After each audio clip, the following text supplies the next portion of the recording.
ময়না পালতো, ময়না তোতা পাখি যেটা কথা বলে পালতো। তো একদিন সকালে বাহির হইতেছে, ময়না বড় দামি হয়, অনেক দামি পাখি। তো বাহির হইতেছে, তো ময়না জিজ্ঞাসা করতেছে মালিক কোথায় যাবে? শিকার খেলতে যাব, শিকার জঙ্গলে। আমার ভাইদের সাথে দেখা হলে আমার একটা সালাম দিও। তো যখন জঙ্গলে ঢুকছে তো যে দেখতেছে কতগুলা ময়না ডালে বসা আছে। তো নিজের ময়নাটার সালামের কথা মনে উঠছে, তো ডাক দিয়া কইতেছে শোনো, তোমাদের মতো একটা ময়না আমার বাড়িতেও আছে,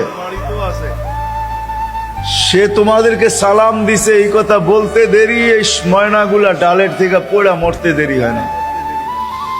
তার মন খারাপ হয়ে গেছে যে ওর সালামে এমন কি বিষ মিশানো ছিল যে এত দামি দামি 12-13টা ময়না মরে গেল। তো শিকার না খেলেই বাড়িতে চলে আসছে। তো ময়না জিজ্ঞাসা করছে মালিক এত তাড়াতাড়ি ফিরলে, হাতে তো কোনো শিকার দেখি না।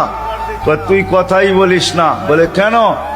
তোর সালামে এমন কি বিষ ছিল যে তোর সাথীদেরকে সালাম দিতে দেরি, একটু মরতে দেরি হয় নাই।